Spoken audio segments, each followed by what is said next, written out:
Lopes Ferreira, estudante do mestrado do PPGEM, estarei exercendo a função de mediador.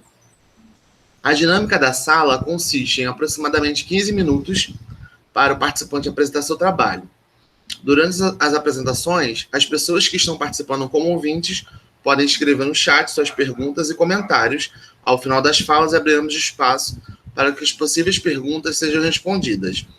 E para os participantes, quando estiver faltando 5 minutos de sua fala final, eu irei interromper avisando 5 minutos, beleza? Antes de passar a palavra para os apresentadores por seus trabalhos, gostaria de agradecer por estarem conosco, colaborando na realização desse evento tão importante para o nosso programa e para o fortalecimento das áreas de ensino e de educação.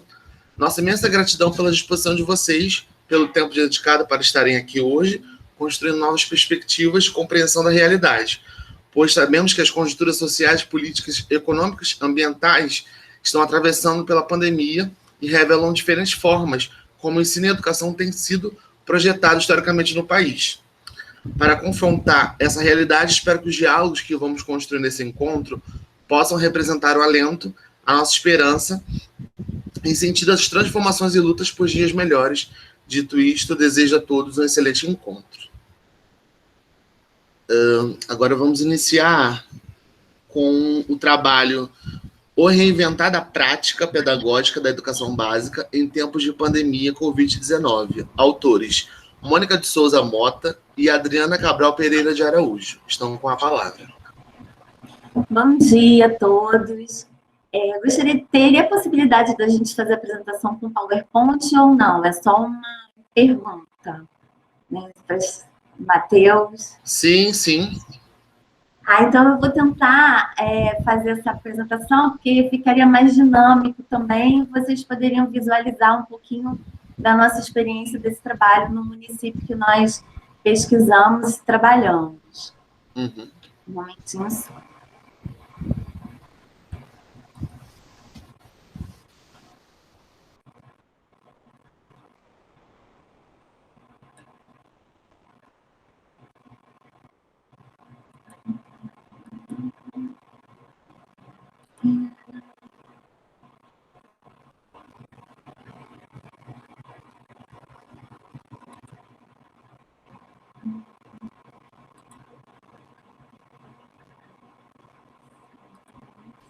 Eu já ia me esquecendo aqui. Estaremos iniciando uma gravação e gostaríamos que vocês sinalizassem no chat se vocês permitem o uso e imagem da voz de vocês nessa gravação. Se alguém se recusa, pode colocar lá no chat, por gentileza. Nós iremos subir esse vídeo para o YouTube, para a página do evento.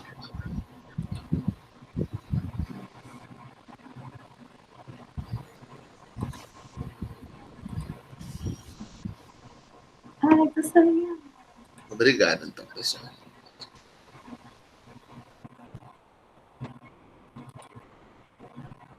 Se eu consigo.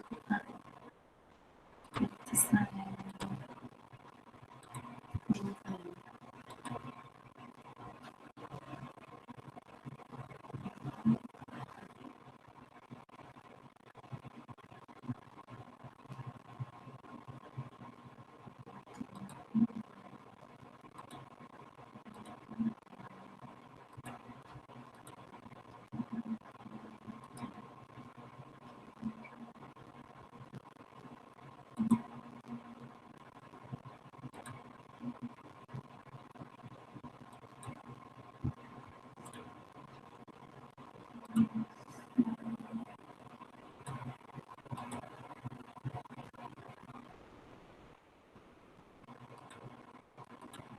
Não estou conseguindo compartilhar, Matheus. Não sei se a Adriana consegue. Eu estou clicando, ele está saindo da minha tela. Desculpa, gente. A gente ensaia, mas na hora aqui, quando eu clico, ele... Agora, não. Então, pode fazer o seguinte. Estão as duas aqui na sala? Só quem consegue compartilhar é o moderador da sala. Então, então deve... Desculpa. Eu acho que ele sabia. tem que liberar para você poder apresentar. Na verdade, nesse formato é só o moderador mesmo. Tem que enviar a apresentação para ele e o moderador que vai conseguir projetar e ficar passando os slides. Ele é a única pessoa que consegue. Obrigado, Rony. Então, é o Matheus. Desculpa. Pode passar para mim aqui. Então, não sei se a gente... Acho que vai atrasar. Então, não, olha bem, na verdade, qualquer um consegue apresentar aqui nesse formato, mas ela pode mandar para o Matheus, ou para mim, ou para o outro Matheus, a gente pode colocar aqui, não tem problema. Ontem eu acredito que o pessoal estava apresentando, mas se precisar mandar por e-mail também não tem problema, não. Não, ontem está todo mundo conseguindo. Você não conseguiu clicar ali no apresentar e localizar o seu trabalho, não? Eu estou botando apresentar, quando eu clico no PowerPoint, ele aparece para mim uma janela. Apareceu. Peraí, deixa eu ver se vai abrir. Você tem que abrir o PowerPoint, porque quando você vai lá em apresentar, aí, agora foi. Agora foi, ó, tá aparecendo agora. Agora você vai lá no PowerPoint, coloca isso, apresentação. E conseguiu. Você só não vê a gente, mas a gente está vendo. É o único problema. Estão me vendo. Não, a gente te vê, você que não vê a gente. Tá? Obrigada, gente. Boa apresentação. Então, vamos começar. Vou fazer a minha apresentação. Meu nome é Mônica de Souza Mota, sou professora supervisora da Rede Municipal de São Gonçalo, participo do grupo de pesquisa de estudos e da pequena infância, formação de professores e desigualdades sociais, né, em São Gonçalo, no campo da Faculdade de Formação de Professores, da UERJ. A nossa coordenadora é a professora Maria Tereza Vidal Tavares. Gostaria de agradecer imensamente a oportunidade de estar participando com vocês desse encontro e parabenizar o trabalho que vocês fizeram. Espero que seja o primeiro de muitos encontros, porque eu tenho participado das mesas, conheci o primeiro encontro com a professora Georgia, gostei muito do encontro. Baixei o texto para a gente estar com um diálogo reflexivo, um crescimento, e que possamos futuramente conhecer o campus. Eu e a Adriana ficamos muito felizes, ela vai se apresentar também, sobre o trabalho que vocês estão desenvolvendo, e ficamos com um desejo imenso de conhecer futuramente as instalações de vocês, para a gente estar dialogando, conversando, que esse encontro possa se fortalecer. Adriana, quer se apresentar antes da gente começar?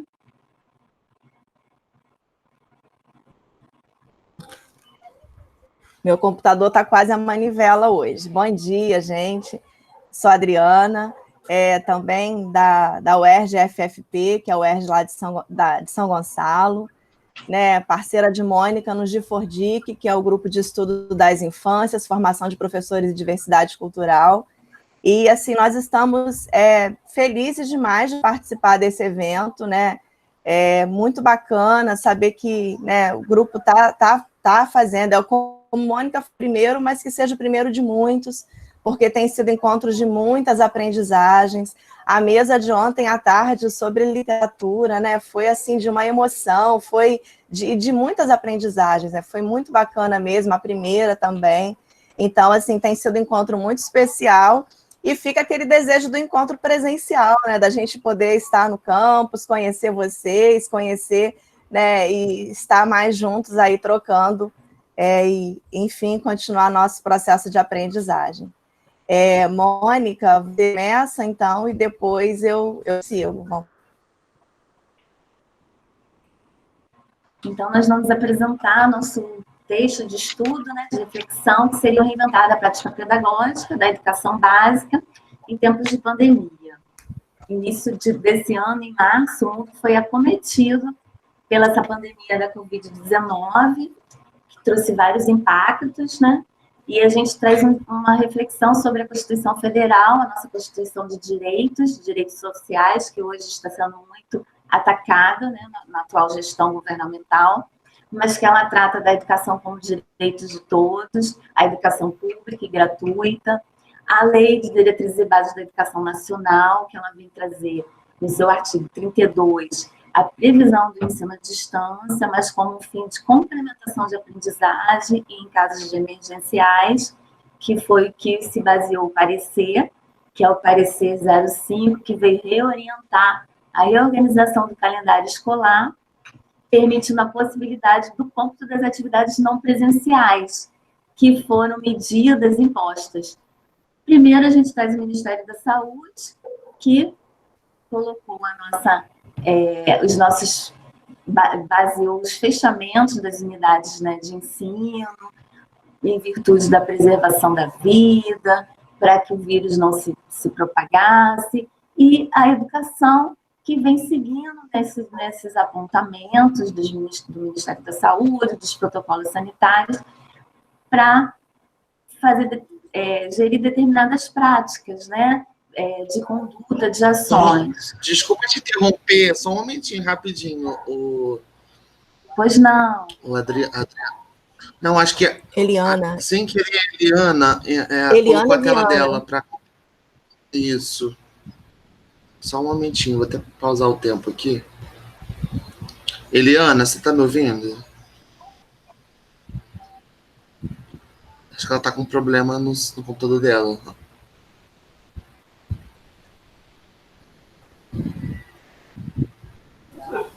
Está aparecendo aqui para mim também, Matheus. Ela colocou para apresentar e... Pronto. Agora foi. Ela saiu da reunião. Acho que a sua está aparecendo ali. Pode continuar, Mônica. Obrigada, Matheus. Desculpa qualquer coisa. Então, exigiram o quê? A educação começou a pensar, naquele momento, em março, novas práticas, né? A gente começou a articular como a gente iria entrar em contato com os nossos professores, com a Secretaria de Educação, com os alunos, com as famílias, num momento de muitas incertezas, muitas dúvidas, muitas inseguranças e medo, né? Da questão da vida mesmo.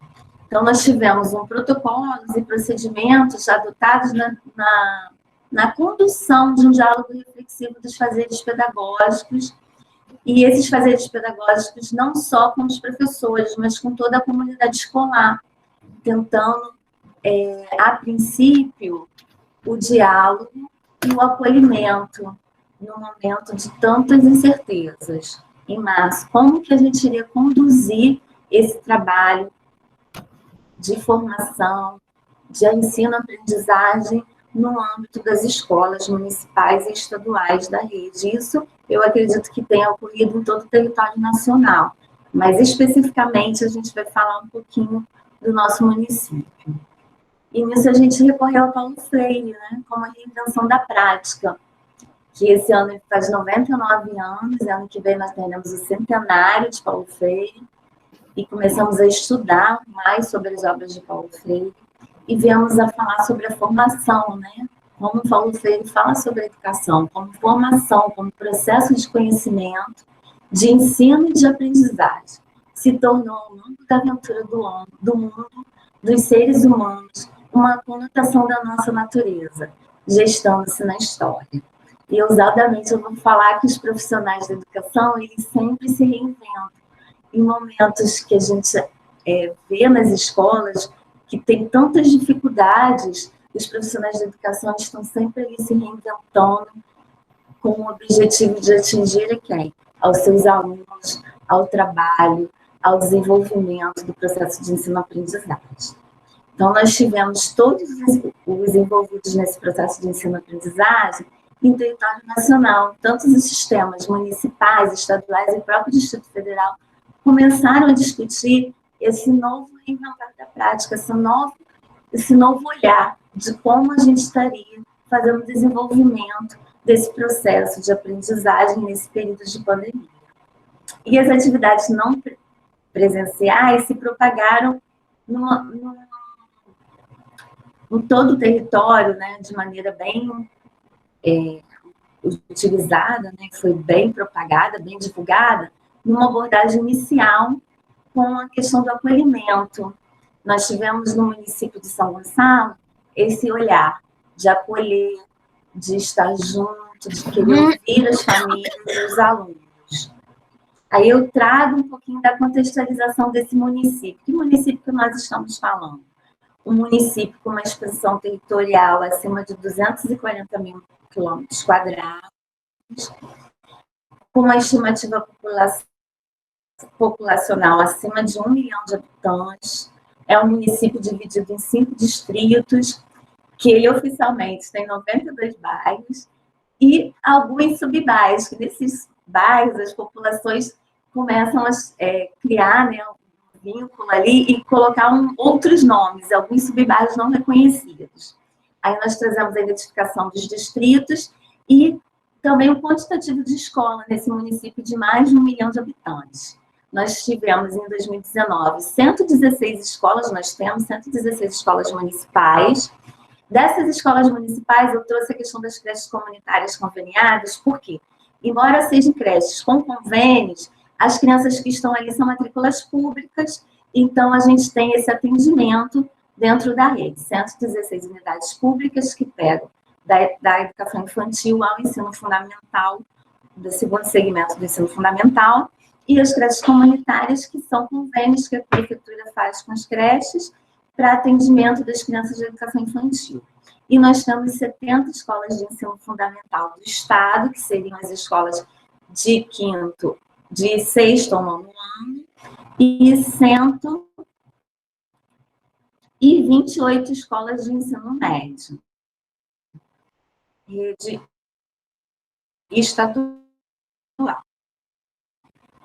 Dentro desse nosso município, publicou, né, uma portaria de número 087.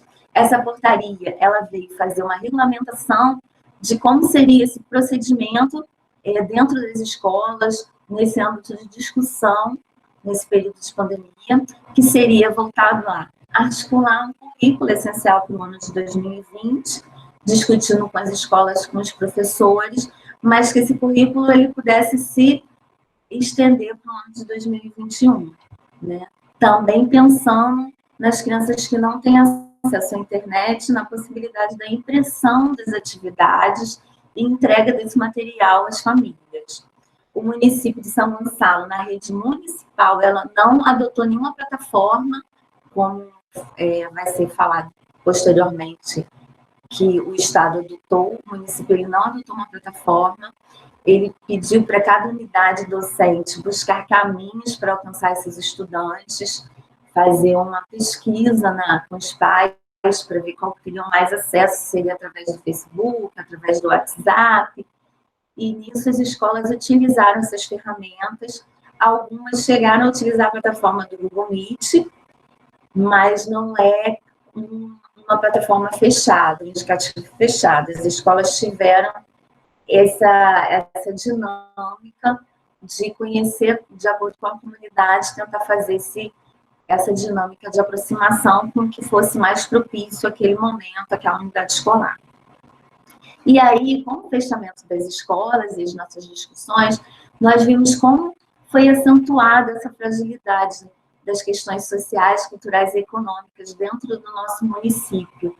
Muitas crianças sem alimentação, então a merenda escolar, como faz falta nesse período, o município criou um kit de alimentação para entregar nas escolas para as crianças, tentando minimizar essa situação da alimentação.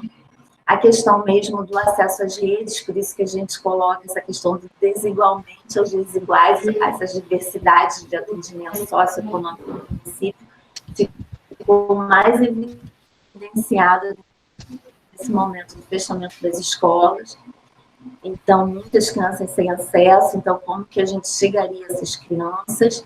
Alguns professores também com dificuldade, então como que nós vamos chegar a esses professores, como que a Secretaria de Educação pode disponibilizar essas redes, a própria formação, porque muitos não sabem utilizar as redes sociais, né, essas plataformas, essas novas tecnologias. Então foi um momento de grande discussão Não é uma discussão fácil, que na educação a gente sabe das resistências, a gente sabe das dificuldades, então é uma discussão permanente, é um diálogo permanente, buscando caminho. Mônica, 5 minutos. Ai, Dri, vamos ter que pular. Adriana? Acho que a Adriana caiu, então eu vou continuar. Adriana? Então, vou continuar. Adriana, se você voltar, você me fala. Consegui voltar. Ah, então tá. Então, algumas questões reflexivas, elas marcaram, né, o nosso trabalho com os nossos pares, né, e também ali no nosso estudo, como os estudantes, as suas famílias, os profissionais da educação, eles vêm encontrando acesso às aulas em todo o território nacional, como é possível garantir o direito à educação básica a essas crianças, aos jovens e adolescentes, né, nesse momento tão crítico, tão difícil, e como os profissionais da educação básica, eles vêm se organizando diante dessa nova realidade. E nós destacamos, então, um trecho do Freire, de Paulo Freire, que ele diz que a educação ela é permanente não porque certa linha ideológica, ou posição política, ou interesse econômico o exijam. A educação é permanente na razão, de um lado, na infinitude do ser humano, e de outro, da consciência que ele tem de finitude. Então, nós queremos destacar que, nesse período, os professores eles não pararam, eles buscaram se reinventar, novas formas de comunicação, novas formas de alcançar as crianças. E aí, falando um pouquinho sobre a rede estadual, né, já foi apresentado aqui em mesas anteriores, já foi falado, mas só prosseguindo aqui rapidamente, né, a rede estadual, eu sou professora do curso normal do Colégio Estadual Visconde de Itaboraí, e nós utilizamos lá a plataforma do Google for Education, e temos desde abril nos adaptado a essa nova proposta, né? Nós já usávamos antes, mas como uma forma de depositar os textos nas salas para que os alunos pudessem acessá-los, mas agora dessa forma, assim, a primeira vez, então é um reinventar dessas práticas, de novas formas de comunicação, de alcançar os alunos, e nós, assim, temos tentado, né, não alcançando na totalidade, mas tentando formas de comunicação com esses alunos, com outros aplicativos que deem possibilidade de interação, de cocriação, para que o trabalho continue de alguma forma.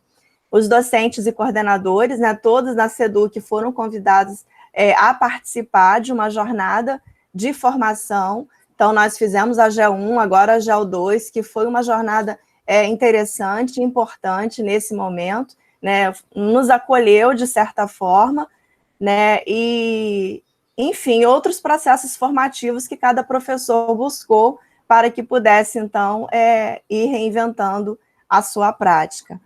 Algumas questões, né, nós também levantamos, né, as nossas salas, as nossas escolas e nós, educadores, não seremos mais os mesmos, pois as artes de invenção do cotidiano dos docentes e estudantes, elas estão sendo marcadas pelas ações de busca de aproximação, de sobrevivência e de resistência nesse período de pandemia.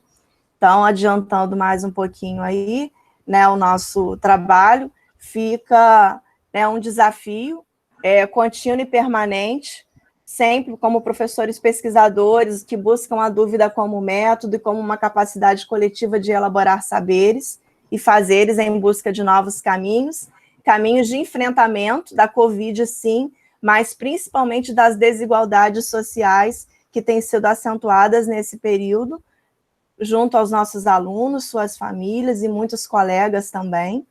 Né, acreditar que é possível aprender com a experiência. Eu ouvi numa live um dia desse alguém comentando que não houve ensino, não houve aprendizagem, né, mas eu acredito que é possível aprender com a experiência, e aí a Sônia Kramer traz também a contemporânea, pode nos ajudar a abrir espaços concretos de ação políticos, culturais, sociais, educativos e urbanos, e aí nós queremos, finalizando essa fala, né, esse nosso momento aqui, deixar uma homenagem aos professores que tiveram as suas vidas interrompidas por um vírus, mas que deixaram seus exemplos nos incentivando a superar esse grande desafio da humanidade. Aqueles professores que, naquela sexta-feira de 13 de março, né, nos deram tchau até segunda, e muitos não voltarão, né, muitos não celebrarão a vida conosco, e professores presentes. Nós deixamos a nossa homenagem a esses professores, e a homenagem àqueles que têm lutado, aqueles que estão firmes aí, né, se reinventando, trabalhando. Eu ouvi uma fala do professor Antônio Novo, que me marcou muito na semana do conhecimento da UFRJ, e que ele falou: o que fica disso tudo é a força dos professores. Porque os professores têm sido fortes, eles têm, né, se reinventado, e fica também, então, a nossa homenagem a nós e aos nossos colegas professores. Obrigado, Mônica e Adriana, belíssimo trabalho. A gente sabe que nessa pandemia a gente tem tentado readequar nossas aulas, readequar nossos... Enfim, tá sendo muito difícil para todo mundo, né? Para todos os professores, até quem não trabalha na área da educação. Continuando nossas apresentações, agora eu vou chamar o título do trabalho: Ações Pedagógicas em Contexto de Pandemia. Um estudo cooperativo com perspectivas para os futuros. Autores: Vitória da Silva Farias, Vivian Tamires Santana Melo e Marcos Estevão Soares Júnior. Com a palavra. Bom dia a todos. Vou compartilhar minha tela, tá?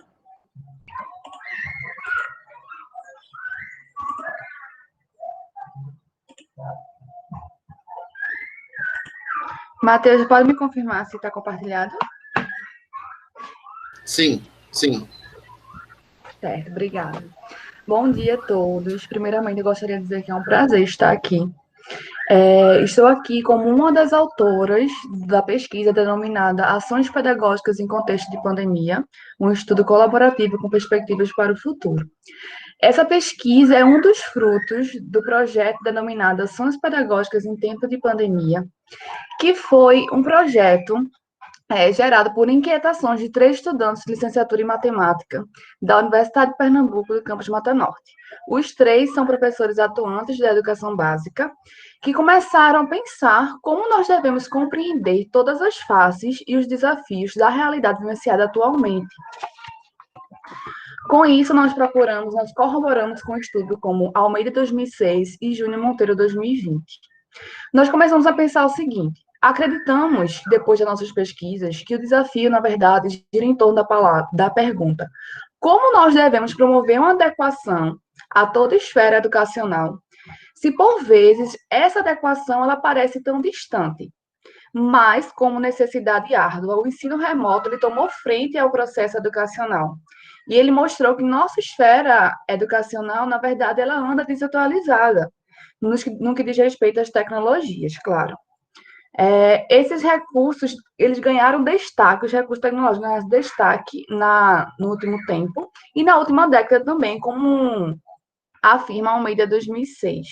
Na verdade, desde Almeida 2006, nós temos estudos que corroboram dizendo que a escola, a esfera educacional, ela deve tentar inserir a tecnologia, porque a escola ela está no meio social, e o papel dela, ela mostra que deve estar globalizada junto com a sociedade. Então, por isso que nós devemos pensar e repensar sobre nossas metodologias de ensino e como a escola anda hoje em dia e também em outros tempos, né? Será que nossa realidade atual, nossos desafios, eles vão mudar os rumos do futuro no que diz respeito à educação? Então, de acordo com Júnior Monteiro 2020, talvez os desafios eles vêm como um rumo a ser seguido para o futuro. E a gente deve pensar também o que nós devemos fazer para amenizar os impactos causados pelo cenário pandêmico de 2020, que foi promovido pela Covid-19. Com isso, nossa pesquisa ela foi de abordagem colaborativa, onde o foco principal é a mudança de perspectiva, a possível mudança de perspectiva do pesquisado e do pesquisador. Nós utilizamos como instrumento de coleta de dados um questionário com auxílio do Google Forms, e nós entrevistamos 9 professores das redes públicas e privadas do ensino básico, da região Agreste e região metropolitana de Recife. Nós formamos uma tabela aqui para indicar qual foi o objetivo de cada pergunta. Nós tivemos 9 perguntas no total. E, de maneira bem rápida, eu vou tentar falar qual o objetivo de cada uma delas. A primeira pergunta, ela tinha como objetivo compreender a visão dos professores em relação aos impactos que estão sendo causados. Portanto, nós perguntamos como ele vê, em termos de impactos, o desempenho da sua atividade docente.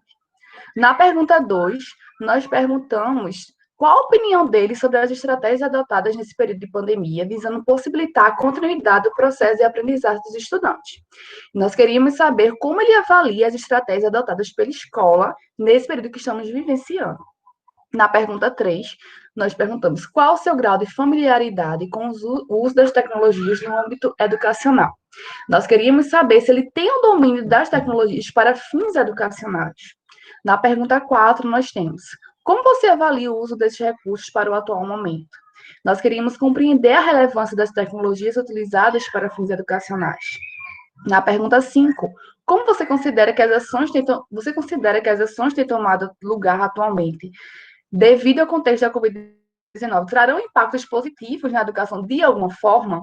E nós queríamos saber se eles acreditam nas mudanças ocorridas devido ao atual contexto. Na pergunta 6, nós temos: qual a sua sugestão ou conselho para os demais profissionais da educação que também têm vivenciado essas condições no cenário atual? E aí, nosso objetivo era entender como ele se sente em relação aos colegas de profissão. Na pergunta 7, em sua opinião, qual o papel da escola nesse momento? Nosso objetivo era saber sobre as ações da escola e a relevância delas.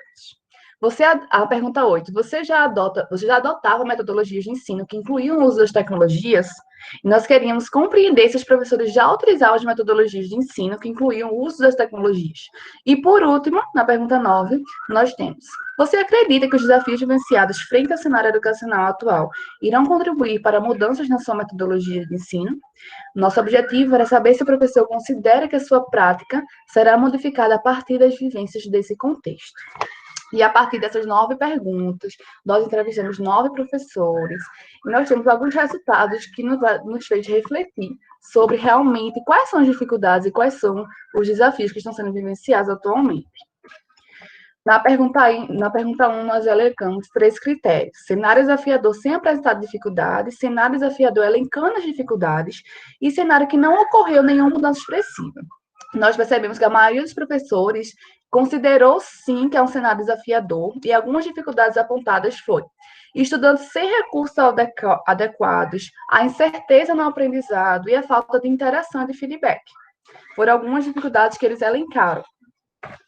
Na pergunta 2, nós elencamos 4 critérios: indiferente ao contexto das estratégias adotadas pela escola, eles apoiam as estratégias, são contrários às estratégias ou apoiam com ponderações. E aí nós temos que nenhum professor foi contrário às estratégias que foram adotadas pela escola. Nesse caso, estamos referindo ao ensino remoto, que foi adotado por muitas escolas. E aí, alguns professores se deram insatisfeitos, então eles apoiaram com considerações. E o porquê disso? Eles afirmaram que grande parcela dos estudantes estão sendo excluídas, porque eles não têm acesso aos recursos tecnológicos necessários para continuar nesse processo de ensino-aprendizagem. Então, nós temos aí uma desigualdade gritante no meio dessas estratégias que estão sendo adotadas. Na pergunta 3, nós temos também 4 critérios: bom, razoável, ruim e familiaridade alguma. Estamos nos referindo às tecnologias para fins educacionais.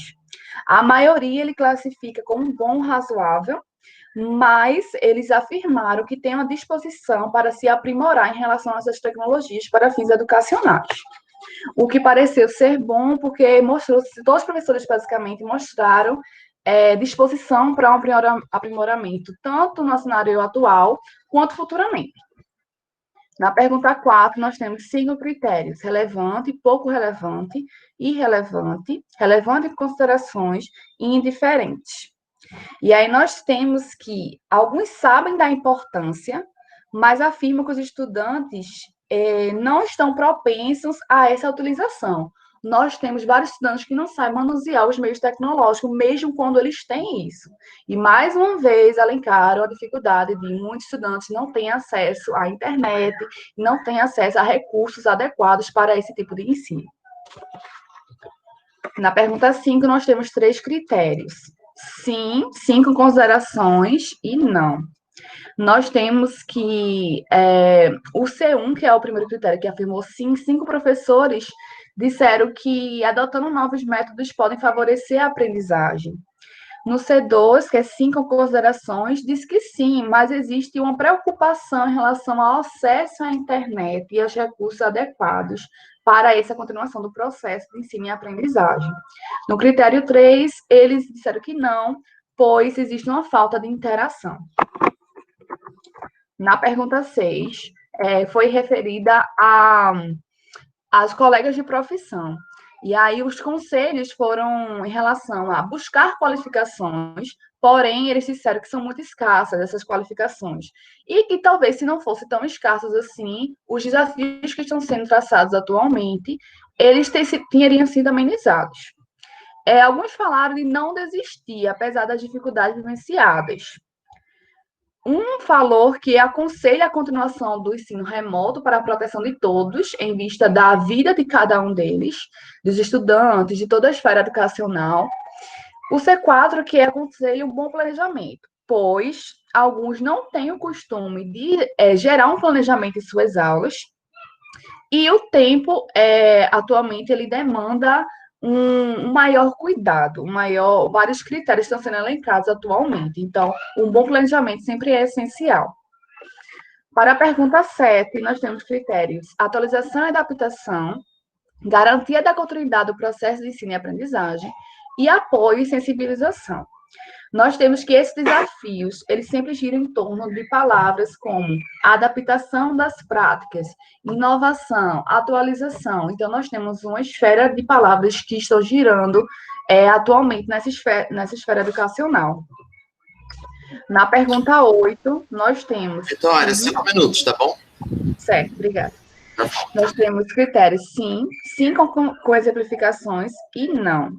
Então, nós entendemos pelas respostas deles que em qualquer grau de complexidade, para que esses recursos eles possam contribuir de forma efetiva para a aprendizagem, é necessária a adoção de um viés didático-pedagógico que se adeque mais às diversas realidades, e não à realidade em particular. A última pergunta, nós temos 3 critérios: sim, sim com considerações e não. E nós percebemos que a maioria dos professores ele acredita na mudança. Ele acredita na mudança porque os desafios vivenciados hoje em dia, a forma como os professores se posicionaram, a forma que eles estão enfrentando, eles vão gerar mudanças para agora e no futuro. Como conclusão, nós temos que, em pleno século XXI, nunca se tornou tão necessário como agora a revisão dos caminhos adotados para se fazer educação. A dinâmica atual é composta por imigrantes digitais que tentam ensinar a nativos digitais a aprenderem através de recursos que já dominam. Diante do apresentado, compreendemos que o professor, além de reconhecer que a escola tem um papel importante para esse momento, tem também grandes desafios a serem enfrentados e que agora se apresentam de forma ainda mais expressiva. Tais desafios giram em torno de um núcleo de palavras que inclui, quase que necessariamente, adaptação e readequação das práticas. Aqui estão nossas referências e muito obrigada. Parabéns, Vitória, Marcos Estevão, pelo trabalho. Agora, irei chamar o trabalho com o título Pandemia, Tecnologias Digitais e Educação. Autores: Matheus Nascimento, Georgia Mansur e Georgia Gomes. Com a palavra. Bom dia, Matheus. Bom dia a todos presentes. Primeiramente, gostaria de dizer que é uma honra, né, e felicidade, né, ter nosso trabalho aceito nesse evento tão importante, nesse momento que a gente está vivenciando. Meu nome é Georgia Mansur, né? Vou colocar meu sobrenome, já que tem 2 Georgias, tanto no artigo quanto na sala. Tem a Georgia Gomes, que é a minha orientadora, minha professora, e também criadora do grupo do qual eu faço parte, que é o GPINF, Grupo de Pesquisa sobre Informática Aplicada ao Ensino e à Educação. E esse artigo, ele sai dos trabalhos do GPINF. Então, eu vou colocar aqui a apresentação. Uhum.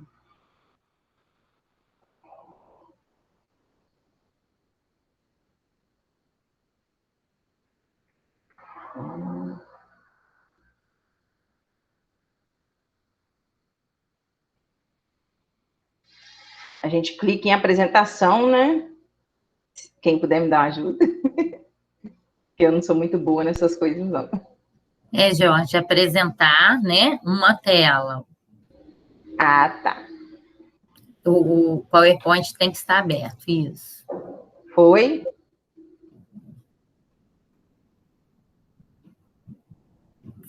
Foi? Foi, Isso. né? Foi. Tá. Então, vamos lá. Bom, o nosso tema é pandemia, tecnologias digitais e educação, pensamentos sobre a escola de hoje. E essa pesquisa, ela se manifestou dentro desse atual contexto que nós estamos vivendo, né? Que é a pandemia gerada pelo coronavírus, o Covid-19. E a gente vai dar ênfase aos reflexos dessa pandemia na vida escolar, que geraram reordenamentos no processo de ensino-aprendizagem de bilhões de alunos, né, e professores também pelo mundo todo. E para buscar amenizar esses impactos da pandemia, as escolas, aos poucos, né, foram sendo fechadas, foram sendo adotadas essa medida, tanto no mundo afora, quanto no Brasil, iniciando-se, assim, uma discussão e elaboração de estratégia para dar continuidade ao ano letivo. E, nesse contexto, ocorre uma transição de metodologias e práticas pedagógicas da sala de aula convencional para o ambiente digital, né? E, com isso, surgem as aulas síncronas, as aulas assíncronas e outros meios que vão sendo adotados também de acordo com cada realidade da região do nosso país, né? Que é muito extenso. E nessa perspectiva, nós vamos vendo que vão surgindo, né, novos significados, novos conceitos, como eu acabei de falar, né? Aulas síncronas, aulas assíncronas, são termos que a gente nem conhecia e agora vão surgindo. E entre eles também surge o tão famoso, né, termo ensino remoto emergencial, que é que caracteriza aquela adaptação da sala de aula presencial, utilizando as TICs, que são as tecnologias de informação. E o ensino remoto emergencial foi adotado por grande parte das instituições de ensino, né? Aqui, só complementando a George também, a gente começa a adentrar algumas questões no nosso trabalho, que é em relação à forma como essas tecnologias estão entrando na escola, né? A gente já tinha muitas problemáticas, muitas discussões para trazer essas tecnologias digitais para as escolas, e elas ocorriam sempre num ritmo mais lento do que as transformações que vêm acontecendo aqui fora. Então, quando a gente tem uma pandemia e que a gente pega esse processo que ele não está maduro, né, e a gente coloca ele em prática, através do ensino remoto emergencial, a gente está digitalizando, né, a sala de aula comum. E aí a gente está com o impacto das tecnologias com fins pedagógicos alinhados a zero, né? Na verdade, um ensino remoto emergencial, ele está sendo praticado por questões de saúde sanitária, mas ela é mais trabalhosa, mais custosa para os professores e para os alunos, né? A gente tem muito mais difícil uma sala de aula no ensino remoto emergencial do que presencial, né? Então, a gente vê algumas questões que estão sendo trazidas, como ensino remoto, EAD, ensino híbrido, os conceitos eles estão se misturando, e o professor Jorge fala muito bem sobre isso, que é importante a gente estar distinguindo esses conceitos, porque daqui para frente, todas essas experiências que a gente está tendo durante a pandemia, elas vão refletir na forma como as tecnologias digitais são vistas na educação, né? A gente pode, a partir de dados, quaisquer que forem estudados, ter uma interpretação de acordo com o interesse da pesquisa, do governo. Então, hoje, as aulas estão acontecendo, né? Mas a gente está trabalhando com as tecnologias digitais numa perspectiva muito aquém do que elas poderiam, pedagogicamente, esse espaço que elas poderiam estar ocupando. Então, essa é só uma questão que eu queria colocar aqui, que é importante também, né, Jorge? A gente está abarcando esse tema, né? Desculpa, pode seguir. Não, fica à vontade, você também é autor e está aqui para contribuir também.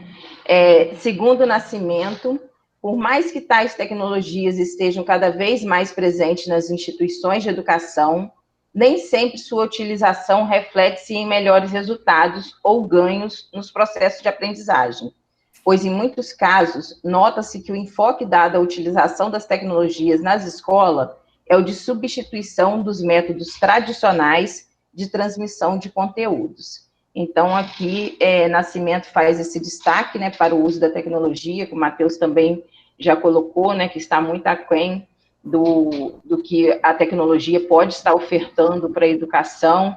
É uma situação complexa e subjetiva que estamos vivenciando, né?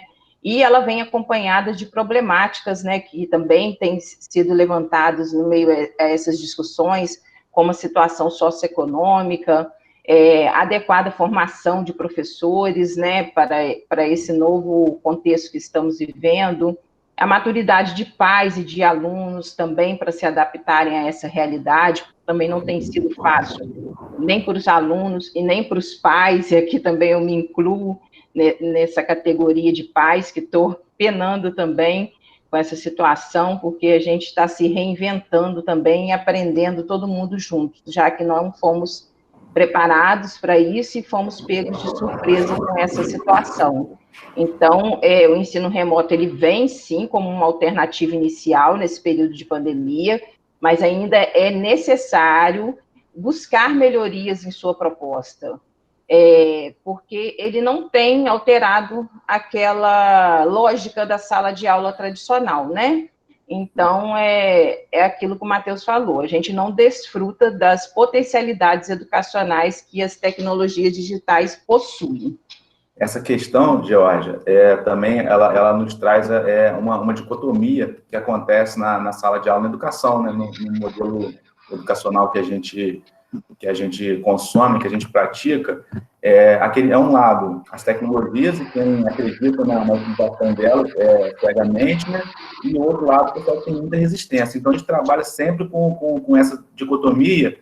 E eu vi esses dias uma entrevista, se não me engano, do Moran, né?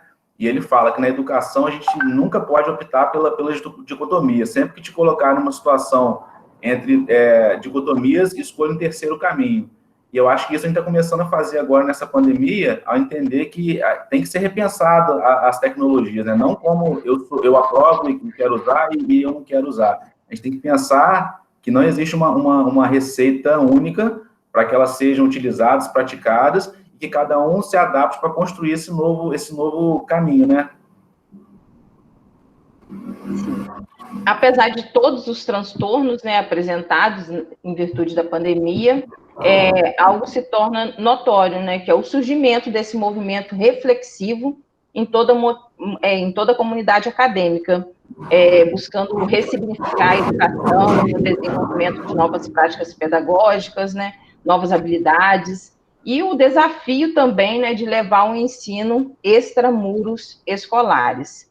E, com base nessas reflexões, o GPINF, ele realiza o seu primeiro webinário com o tema Ensino e Tecnologia, Possibilidades e Desafios na Pandemia, que contou com palestras com temas como ensino remoto, EAD, metodologias ativas, ensino híbrido e saúde mental. E no segundo dia também a gente teve a apresentação de estudo de caso de experiências de uma escola pública do município de Itaperuna. A metodologia que nós utilizamos, então a gente partiu desse webinário, onde a gente contou com a participação, com 87 inscritos, tendo 86 visualizações simultâneas.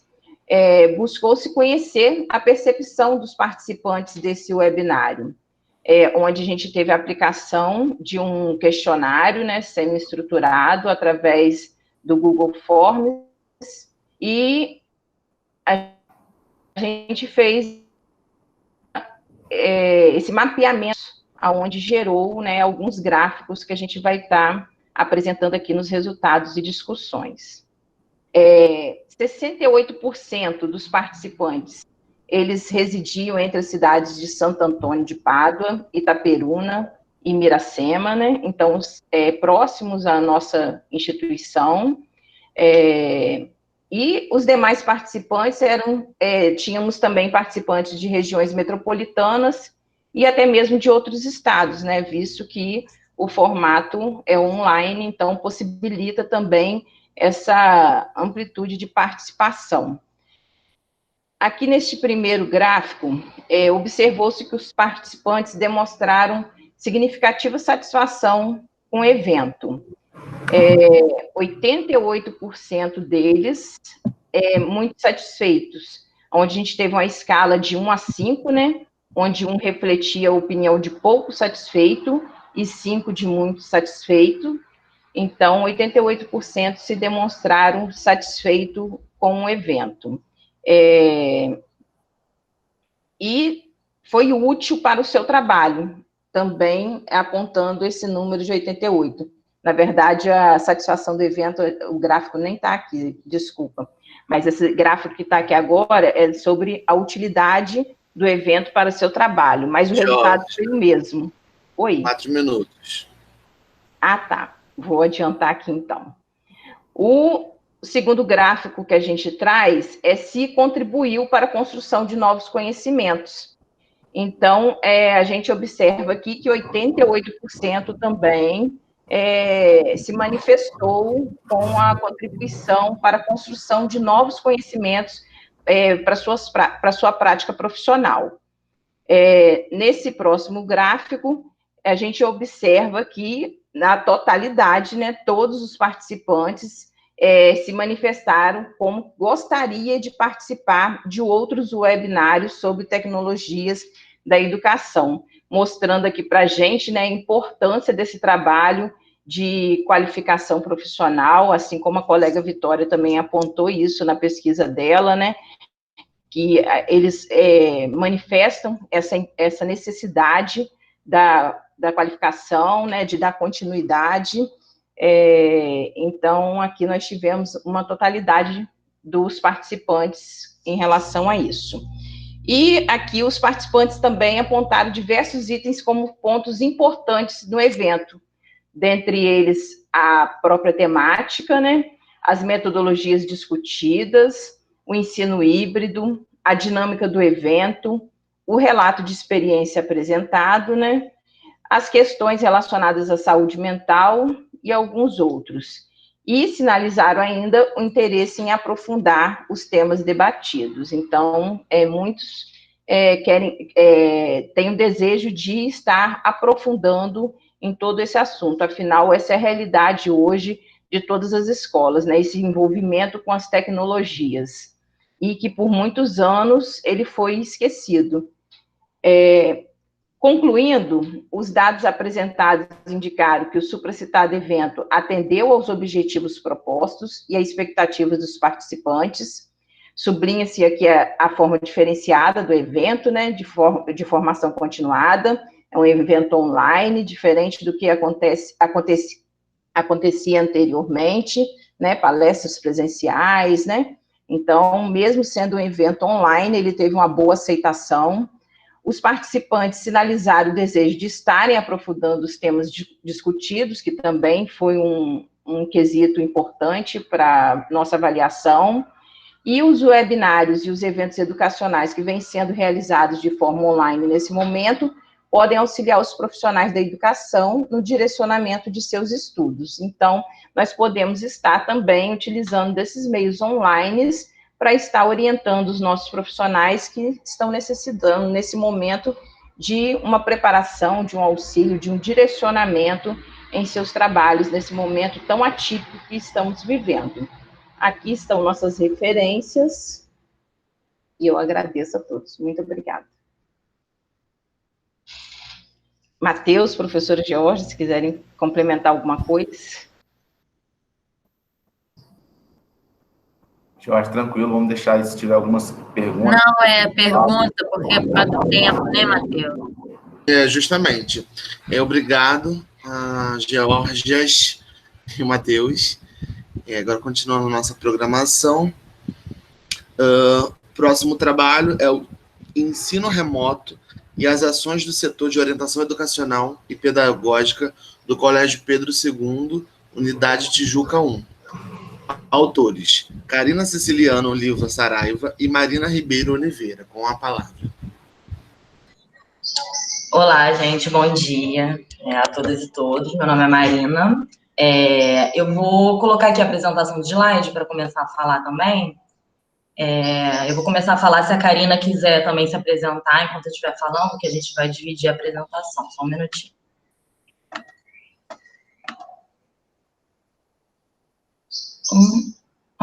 Aqui.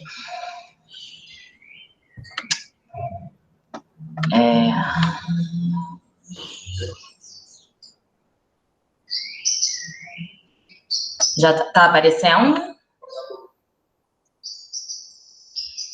Está sim. Tá ótimo, então. Meu nome é Marina, né, como já havia dito. O título do nosso trabalho é Ensino Remoto e as Ações do Setor de Orientação Educacional e Pedagógica do Colégio Pedro II, Campus Tijuca 1. Eu e Karina atuamos como orientadoras educacionais no SOEP, que é esse setor do campus. Somos servidores do Colégio Pedro II. Para quem não conhece, o Colégio Pedro II, ele é um colégio de uma instituição federal de educação básica, aqui na cidade do Rio de Janeiro. Karina, você quer se apresentar antes de eu continuar?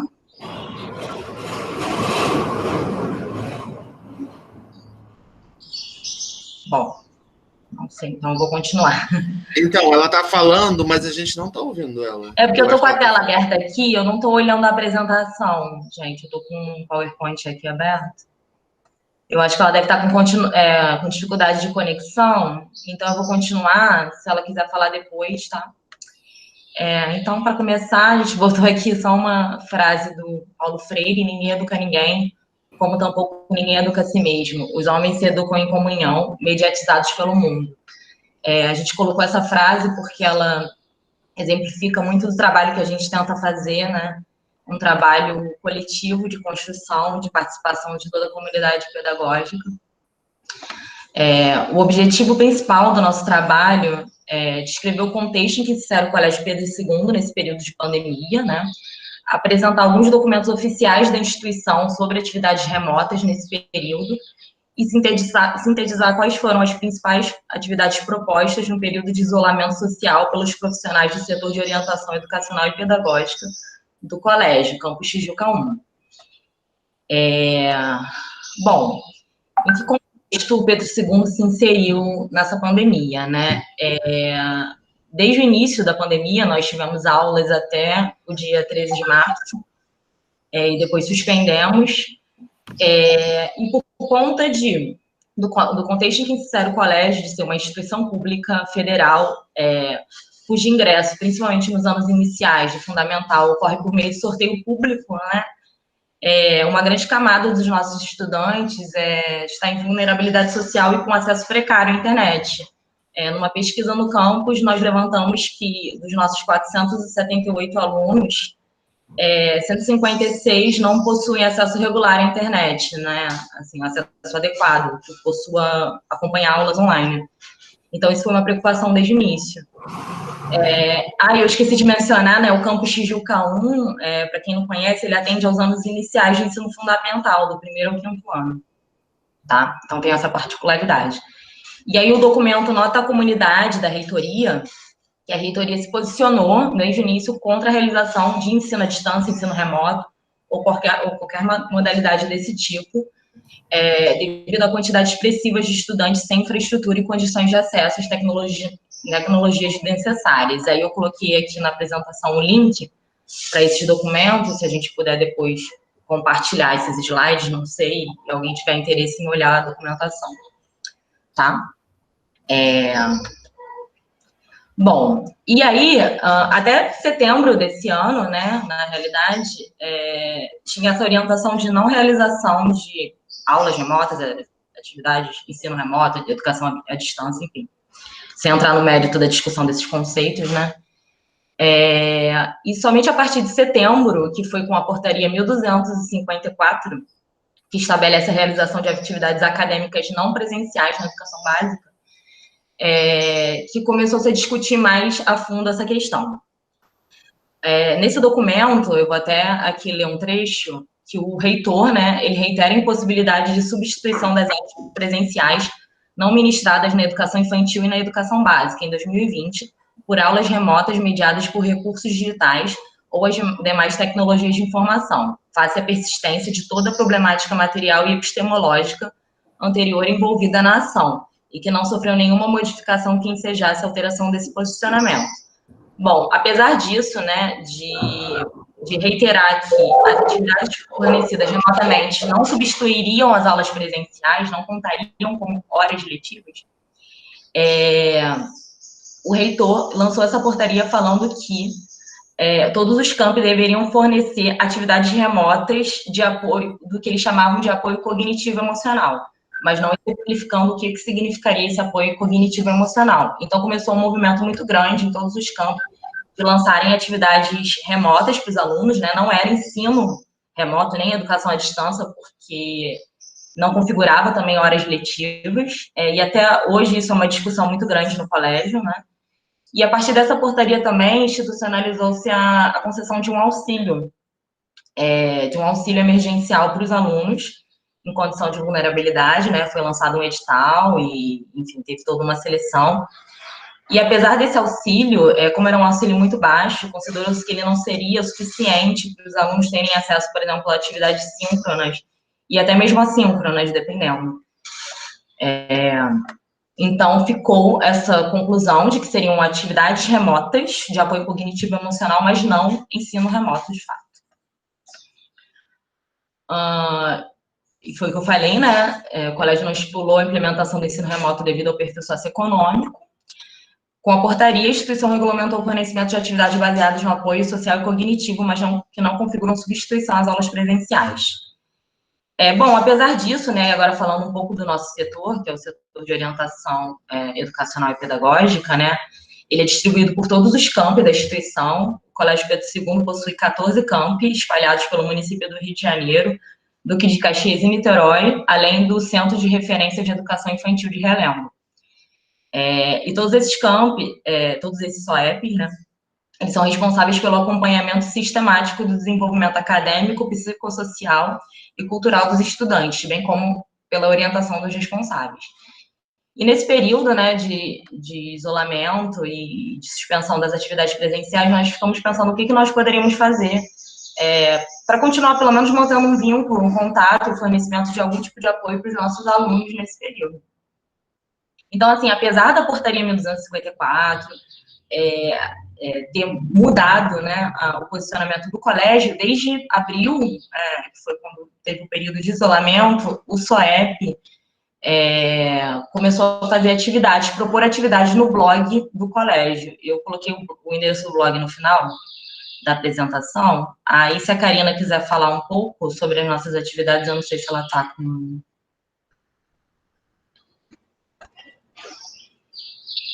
Eu acho que ela está com dificuldade de... Karina, a gente não está conseguindo te ouvir. Eu estou vendo você falando, mas o seu áudio não está saindo.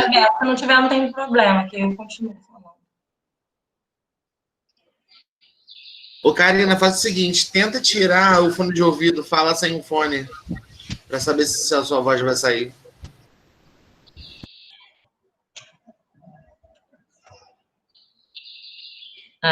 Eu acho que não. Então, eu vou continuar por conta do tempo, né? Então, aí a nossa primeira atividade, né? Eu vou passar bem rápido, gente, por conta do tempo. Peço desculpas, acabei me alongando na outra parte. Foi a proposta de um calendário que nós lançamos no blog, um calendário para os estudantes organizarem a rotina deles, né? Nesse período de isolamento social. Então, nós gravamos um vídeo e colocamos algumas fotos exemplificando como os estudantes poderiam montar esse calendário de organização de tarefas, né, no período de isolamento, porque a gente sabe como para nós adultos, né, é difícil a gente conseguia organizar uma rotina, separar, né, tempo de trabalho, tempo de estudo e outras demandas que acontecem dentro de casa, acaba que os espaços se confundem muito, né, e para as crianças, muito mais. Então, a gente fez essa proposta, pediu para os estudantes mandarem fotos dos calendários deles, né, para a gente teve uma receptividade boa, através do nosso e-mail, né. Nós também fizemos uma proposta da realização de um diário, para que os estudantes também pudessem expressar as emoções, o que eles estavam sentindo nesse período, pudessem se conectar, né, mais com a gente e expressar como eles estavam sentindo. Gravamos um vídeo também exemplificativo de como eles poderiam desempenhar esse diário, pedimos também retorno. Todas essas atividades a gente pediu um retorno por e-mail, que não era obrigatório. Mas a gente pedia, porque a gente sentia que isso era importante. Primeiro, que isso era importante para manter um vínculo com as crianças e com as famílias. E segundo, porque a gente quer fazer uma reunião desses materiais posteriormente, fazer uma análise quantitativa desses materiais que nós estamos recolhendo, para depois pensar num projeto de retorno às atividades presenciais, porque a gente pensa que vai ser um desafio muito grande.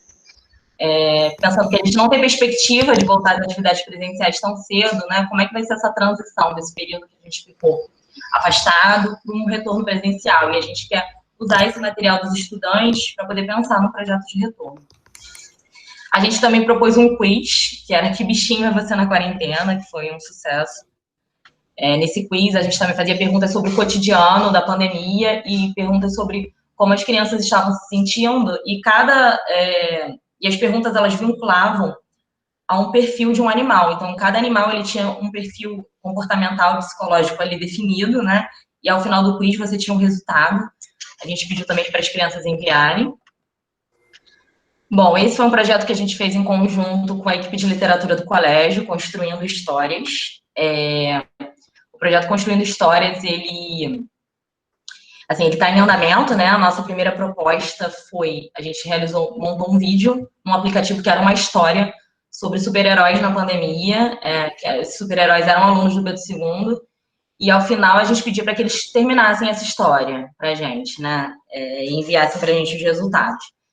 E aí eles também, foi um sucesso, assim, eles mandavam tanto desenhos ou quanto coisas que eles escreveram, né, para terminar histórias, gibi, vídeos, enfim. Então, foi o que eu falei antes, né, da nossa metodologia, todas as atividades propostas tiveram um retorno à equipe por meio do e-mail institucional.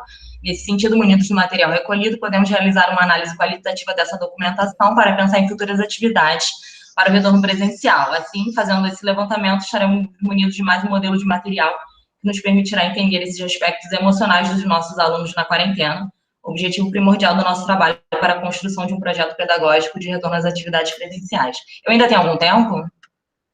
Ou finalizou? Bom, aí eu vou, como não vou ter tempo de... 3 minutos, Marina, não está vendo não, Matheus, que ela está apresentando. 3 minutos, 3. 3 minutos, tá. Então, aí, a partir daí, agora eu vou falar um pouco do campus, das atividades do campus, né? Não só do nosso Marina, setor. agora está saindo som o meu aqui? Ah, perfeito. Você quer falar das atividades do campus, Cá? Então, vamos lá. Consegui agora que era um botão. Bom dia a todos e todas. Então, pessoal, aí o que aconteceu, né? Nós tivemos esse movimento porque, como a Marina explicou, só podia ser atividades postadas diretamente no blog, né? Não configurando como tempo letivo de horas letivas.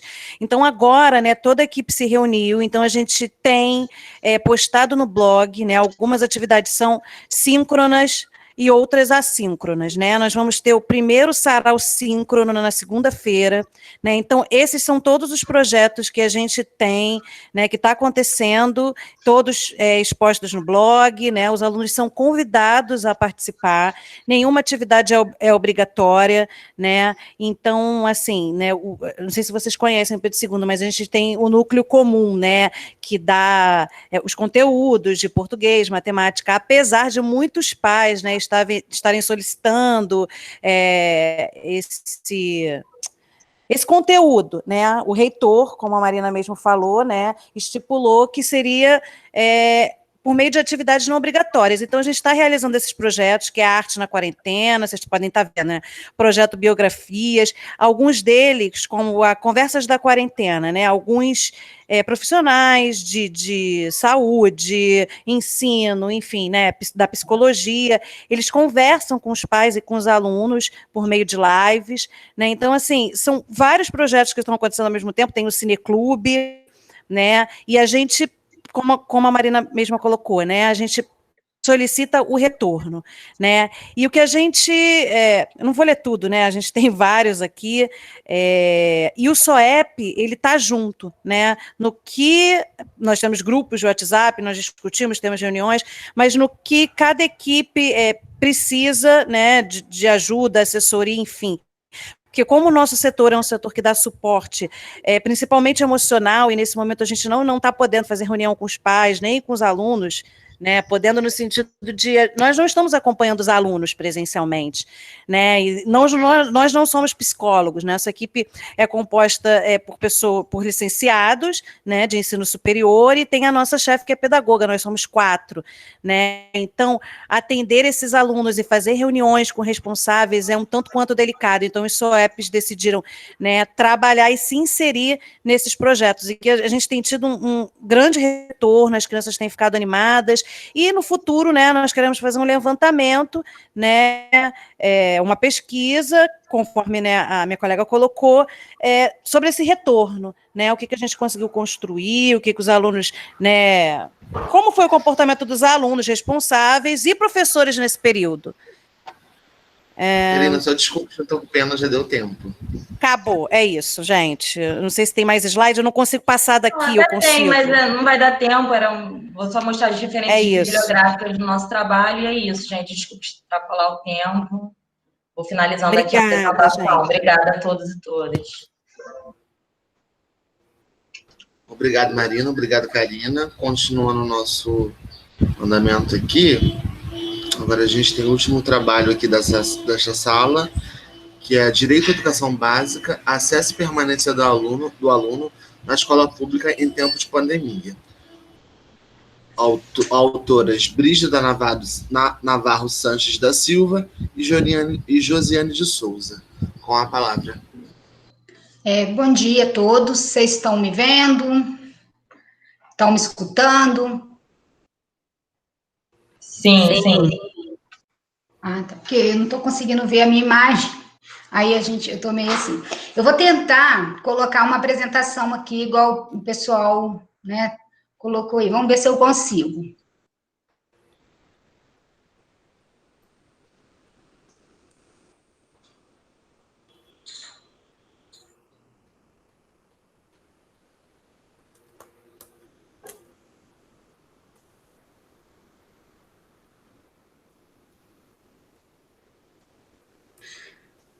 Acho melhor não tentar, não, porque não estou conseguindo e vou perder muito tempo, sabe? Ô, Brígida, a gente recebeu aqui no e-mail do evento a sua apresentação.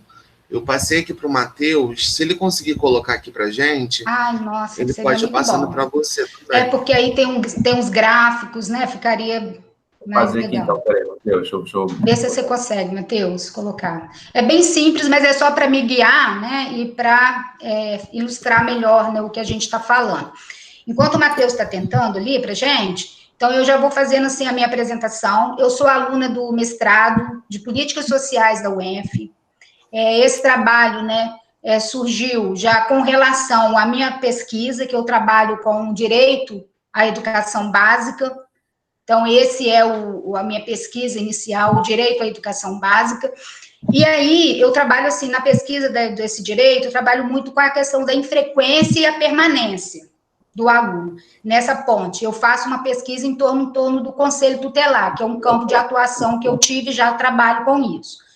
E eu sou assim, eu sou aluna da rede, sou professora da rede estadual, atualmente não sou assim professora regente, depois vocês vão entender até onde eu estou nesse trabalho, sabe? Porque eu trabalho com os alunos, mas não sou professora regente. Então, sou professora da rede estadual do Rio de Janeiro aqui, muitos já apresentaram o trabalho, então algumas coisas vão ter familiaridade, né, a gente vai ver nisso. Então, as autoras, sou eu, Brígida, né, que sou aluna, e a Josiane, que é minha orientadora. tá? Então, esse trabalho surgiu nisso. E aí, eu sempre, assim, estou sempre atenta, acompanhando, gosto muito do campus aí de Pádua, já participei uma vez do processo seletivo aí para seleção de mestrado, então eu gosto muito do campus de vocês, e estou sempre atenta, conheço bastante pessoas daí, e aí eu falei assim, opa, tudo a ver com o meu trabalho, vou começar a pesquisar e analisar algumas coisas aqui. Então, assim, a nossa fundamentação teórica, surgido, assim, em documentação, né, que são as legislações, são os pareceres do Conselho, do MEC, né, que todo mundo já colocou, e a gente sabe que essas aulas remotas estão acontecendo nas redes estaduais, né. Mas, assim, para a nossa fundamentação específica, o que chamou a atenção? Foi a universalidade dessa educação, né, uma educação para todos. Então, a gente se apoia na fala do Jamil Coury, porque ele defende essa universalização, a educação inclusiva, né? E a gente também trabalha sobre Copas, Borges e Souza, que eles usam a tecnologia, assim, como se são favoráveis, não que não sejam, mas que existe ainda muita limitação por conta de competências e habilidades, até da família e até dos alunos. Então, é sobre isso, assim, não vou me alongar muito nas fundamentações, por quê? Porque o estudo é um estudo de caso, a pesquisa foi um estudo de caso direcionado a uma escola, então, acho mais interessante a gente apresentar os dados, já que é só 15 minutos, né, apresentar os dados da pesquisa. Então, eu vou passar para vocês o objetivo, a justificativa e o que nos motivou a pergunta, né? O objetivo, então, é analisar o acesso e a permanência dos alunos da educação básica em uma escola pública do município de Itaperuna, ao aderir a essa plataforma digital das aulas remotas durante esse período, né, de pandemia causada pelos Covid-19. Como que a gente justificou isso? Conhecer essa realidade torna-se importante como meio de entender as dificuldades enfrentadas, tanto pelos alunos, família e toda a rede escolar, como forma de contribuir na produção do conhecimento, que auxiliará nas diretrizes das políticas sociais e educacionais em favor do direito à educação em tempos oportunos. Pode ser agora, mas mais na frente também, um pós-pandemia, a gente precisa desses dados, a gente precisa dessas experiências para que a gente vá construir políticas, né, eu que estou em políticas, que defendo essa política social, essa educação como direito social, a política educacional. Então, aí uma pergunta que nos instigou, né, como garantir o acesso e a permanência de forma universal e com qualidades aos alunos em tempo de isolamento social? Por exemplo, o Conselho mesmo de Educação, ele tem essas dúvidas e esse questionamento no parecer 5 de 2020, ele fala sobre isso, sobre essa qualidade, sobre o estresse de família. Então, se esse tempo, né, se alongar muito o que está acontecendo, como serão essas famílias? Como vão ficar, né? Se o Matheus puder passar para a gente, né, porque eu não tenho. Aí a gente, como metodologia, igual eu falei, né, é um estudo de caso, então foi aplicado numa escola pública localizada aqui no município de Itaperuna, do estado do Rio de Janeiro. No momento, eu achei bem não divulgar qual era a escola, né, mas quem me conhece vai saber qual é a escola, não que está precisando esconder também não, tá? Mas é a escola X, eu tinha colocado assim, atualmente possui 244 alunos, sendo constituído de ensino fundamental e médio, e fazendo um total de 13 turmas, e 38 servidores efetivos, inclusive eu, né? Então, como que a gente trabalhou esse estudo de caso? Devido até a pandemia, o Covid teve que ser online, né, como todo mundo aqui. Então, fizemos uma pesquisa de campo aplicada através de um questionário, com perguntas fechadas e abertas, distribuída de forma, assim, virtual, né, pelo formulário Google, e aos responsáveis dos alunos e ao diretor da escola, dentro da escola, né, dentro do perfil da escola. Aí, nós não trabalhamos com professores. O que nós ouvimos, então? Os responsáveis e ouvimos o diretor, tá? Um diretor da escola. Nem foi os dois, não, foi só um. E o banco de dados. Como que a gente pegou esse banco de dados? A escola, então, né, eu também tenho acesso a esse banco de dados. A gente, desses 244, só 188 pessoas, a gente conseguiu enviar o questionário. E aí enviamos o questionário, gente, mas olha só, já até por surpresa, assim, surpresa não, né, que a gente já conhece que as pessoas, na verdade, não são muito, assim, não querem investir tempo, não querem, às vezes, são solícitos, né, em corresponder à pesquisa da gente, né, a gente tem essa dificuldade. Então, nós tivemos aí, somente 42 pessoas responderam. Deixei o questionário disponível do dia 28 de julho a 7 de agosto, porque foi uma data que a gente estava produzindo o artigo, né, e aí precisava dos dados, também não poderia muito me alongar. Ok, Matheus, esse aí foi a metodologia, né? Aí a gente parte, então, para os nossos resultados e as nossas discussões. Como que a gente trabalhou? Aí essa figura aí já fala que é a figura 3, né? A gente tem aí uma figura 3. E a figura 1 e 2, Brígida, eu não coloquei pelo tempo, mas a figura 1 a gente gostaria de conhecer quem são esses responsáveis que colocou os nossos questionamentos, quem deu esse retorno, quem respondeu. Então, 76% foram as mães que responderam esses questionamentos da gente.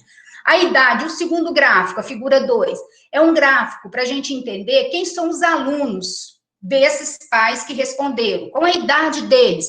E nós temos que de 13 a 16 anos, porque é ensino fundamental e médio, né, a gente tem que são 69, estão nessa faixa etária, tá? Então, esse foi a figura 1 e 2 que a gente não transcreveu para aqui, para o slide. Aí, o resultado e a discussão. Primeiro, nossa angústia, que a gente gostaria, primeiramente, de tentar, assim, estar junto com eles e tentar resolver o que a escola mais tem se prontificado para isso. Entender as emoções do aluno, entender esse momento, entender e trabalhar isso. Então, a primeira percepção desse pai, desse aluno, a primeira pergunta que fizemos para ele é como se encontra o aluno emocionalmente, tá? Aí fizemos uma associação, porque ali nós temos triste, tá, com 12%, e desanimado com 31%. Mas nós temos valores positivos, que tipo, normal, 22%, e bem ou ótimo com 33%, tá? Que são esses dois indicados. Os dois primeiros, triste, esse primeirozinho com 12%, 31% desanimado, normal 22%, que é esse terceiro, o outro com 33%, e o outrozinho que o pai lá foi em outros e respondeu que está buscando conhecimento, um 2%. Mas aí, como ele está isoladinho, sozinho, para a gente não alterou muito esse quadro. Mas o que nós fizemos, então? Associamos os valores positivos e os valores negativos. Então, percebemos que 55% estão ainda com uma reação positiva diante dessa crise de pandemia. E 43% encontram-se um pouco abalados. Então, como Copas, Borges e Souza nos orienta, ele fala que a escola, então, precisa dar uma atenção especial a esses 43%, porque são esses que estão mais vulneráveis, são esses que estão precisando mais emocionalmente. Então, isso daí é importante só para a gente conhecer como que eles estão emocionalmente. Nós temos um outro gráfico agora, que é a figura 4. Matheus, tem condições de passar para a gente, Matheus? Isso. Aí nós temos esse gráfico aí, ele quer saber como o aluno tem reagido ao estudo remoto pela plataforma, tá? Quando a gente vai fazer, né, o pessoal, assim, que trabalha com a pesquisa, o pessoal sabe, quando a gente coloca lá outros, né, a pessoa vai lá colocando e foge até um pouquinho daquilo que você quer. Então, de imediato, eu quis saber se eles estão conseguindo acompanhar, se estão tendo dificuldade, eu não quis nem tentar. Aí eles colocaram outros lá, como estão dependente, não temos internet, tem uma mãe até que questionando, que estudo? Botou assim, interrogação, né? Então, tudo bem. Mas ali dá para a gente fazer uma análise. Qual é a análise que a gente faz ali? Porque a variável que estão tendo dificuldades está uma variável bem alta, com 52,3%. E já um grupo menor, com 28,6%, diz que estão conseguindo acompanhar. Aí, a gente percebe-se que mesmo que aquelas outras variáveis pequenininhas, né, que elas também não têm valores positivos, se ela fosse somar, ela teria que somar mais ou menos ali com o que estão tendo dificuldades. Então, teria sido um valor maior. Então, esses resultados já começam a trazer para a gente uma certa angústia em tempo da gente pensar em universalidade, uma universalidade, então, que poderia atingir a todos, e uma qualidade do ensino. Ok? Pode passar para a gente, Matheus. Aí, a percepção dos responsáveis no ensino remoto, de que forma o aluno tem acesso. A maioria desse aluno tem acesso pelo celular, tá? E aí tem uma pesquisa que diz que a pessoa com situação financeira inferior, né, que é uma pesquisa de copas também que ele faz pelo TICS domicílio, e ele vê que 97% dessas pessoas acessam pelo celular. E o celular, na verdade, a gente tem conhecimento disso. Não é assim um recurso muito confortável para você ficar, né, horas assistindo aulas, ok? Então, esse é o celular que ele passa. Vamos ver, então, o gráfico o sexto gráfico, a figura 6. Pode passar, Matheus, para gente? Isso. Nesse daí, já quero saber a intenção, como a escola avalia, como a família avalia a escola nesse momento, e se a escola está recebendo ligação. O primeiro gráfico, ela fala que 78% do responsável afirmaram que a escola tem auxiliado o aluno. E na figura 7, eles falam que 76% tem recebido ligação. Ok. Podemos ir.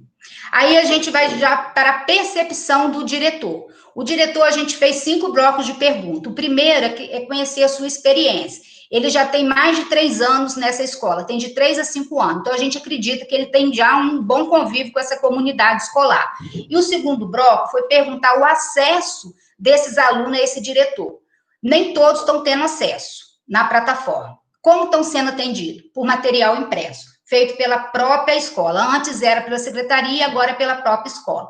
E aí, a gente perguntou à diretora, mais ou menos, na previsão dela, o que ela acha que esses alunos que estão tendo acesso, né, como que eles se comportam, por que eles não estão tendo acesso. Ela acredita que a falta de valorização familiar, da cultura familiar, falta de apoio familiar e falta de valorização desse ensino e a desmotivação dele, ok? Nesse quarto bloco, então, vejamos sobre a estratégia utilizada pelo aluno interessado nas aulas, por questionar essas aulas, como que são essas questões. E também perguntamos ao professor, nessa permanência do aluno, se o aluno que está inserido na plataforma, como que ele acha que está essa constância? Ele falou que de 40% a 60%. Então, está numa média irregular de trabalhos que eu já vi aí, que garante que 47%, então, mais ou menos, e a gente vê que, então, que é um índice bem baixo, tá? E aí nós perguntamos ao diretor se ele utiliza estratégia para motivar esse aluno. Ele falou que sim, que inclusive é nesse caso que eu estou. Eu sou como se fosse um anjo da turma 601, lá na escola, tá? A gente trabalha motivando esse aluno, dando suporte na interação, né, na tecnologia, tá? E até levando conhecimentos para o aluno, quando o professor pede para a gente ajudar e auxiliar. Então, foi inserido nas redes sociais, no Instagram, tudo que possível, a escola trabalhou com isso para tentar aderir a essa motivação do aluno, tentar fazer com que ele adere a essa plataforma, primeiramente, mais até a plataforma do que o material impresso, porque ali a gente tem um contato mais direto com o aluno, tá? E aí, no último bloco, então, a gente perguntou ao diretor se gostaria de deixar uma sugestão, uma crítica para a pesquisa, e ela falou que se o aluno pudesse ter maior apoio financeiro, para que eles tivessem, né, um acesso ilimitado à internet. Isso, então, que seria, assim, o ideal, né, para que a gente pudesse, então, entender essa dinâmica melhor, atender esses alunos melhores. Mas aí eu vou ficar com a fala do nosso amigo aí, do nosso pesquisador do COPAS, de Borges de Souza. A intenção não foi excluir, foi incluir o aluno. Essa foi a intenção. A intenção foi de incluir o aluno. E aí a gente acaba, né, tendo essa questão da exclusão, mas não foi isso, né? Então, olha só, a conclusão, a qualidade e a universalidade da educação torna-se ainda uns desafios, a gente ainda não conseguiu, a desproporcionalidade se revela nas diferenças de acesso, uns usam material impresso, outras plataformas online, e menos aqueles que estão inseridos na plataforma não apresentam uma permanência. Há um grande esforço da escola em atender a todos e motivá-lo. No entanto, tem situações que dependem muito mais da família e do próprio estudante. Alunos que estão desprovidos de tecnologia ou até mesmo de acesso a ela, como, por exemplo, as famílias que residem em espaço rural. E no pós-pandemia, o que a gente, né, está pensando nisso aí? Todos os alunos recebam a reposição dessas aulas e que essas experiências contribuem para a criação de novas estratégias e políticas educacionais e sociais. As alternativas que a gente, né, vê também, um ensino híbrido, capaz, assim, de gerar competências e habilidades do aluno, para que ele comece a enxergar a tecnologia para, né, ele entender isso, que é para a formação dele, ele precisa disso. O aluno hoje não tem, o familiar não tem, eles não têm essa cultura. Então, muitos deles, né, uma grande parte, a gente está falando assim de uma maneira geral, de alunos de escola pública, né, de alunos de uma realidade, porque a realidade, às vezes, de outra escola pode ser diferente da que a gente trabalhou, esse estudo de caso. Mas eu te garanto, assim, os professores, a escola, tá todo mundo muito empenhado. Acontece que uma pandemia, um Covid, pegou todo mundo, né, de surpresa, pegou aí e mostrou essa realidade. Eu fico pensando, até a Maristela colocou, o dispositivo... Tá bom? Tá, obrigado, então. Obrigado, tá, pessoal? Pode concluir sua fala, da Maristela, rapidinho. Ah, tá. Eu ia falar que eu até concordo com a Maristela quando ela colocou, que é um dispositivo de interrupção, para a gente, então, pensar isso tudo, tá? Ontem, na mesa, ela estava colocando sobre isso. Então, pessoal, aos apresentadores, parabéns aos trabalhos apresentados aqui no nosso evento. É de suma importância a apresentação dos trabalhos, ainda mais na atual circunstância que a gente se encontra, né, com a pandemia. E quem tiver perguntas, pode perguntar ali no chat ou pode se apresentar, ligar a câmera e fazer essa pergunta. Tem algumas perguntas aqui, eu vou iniciar de alguns trabalhos aqui. Do trabalho 2 foi a menina de Pernambuco, não foi? Qual o nome? Foi sim. Isso. A minha pergunta seria no sentido de... A que você colocou foi a Agreste e região metropolitana, não foi? A sua pesquisa? Isso. Quando você fala Agreste aqui, você fala qual área daí de Pernambuco? É a área de Feira Nova, ali é o interior de Pernambuco. Ah, sim. A metropolitana seria ali Boa Viagem, Recife... No caso, São Lourenço da Mata foi a cidade. Beleza. No trabalho 3... Obrigado. No trabalho 3 foi o evento do webinário, né? Da professora Geórgia, do grupo de pesquisa.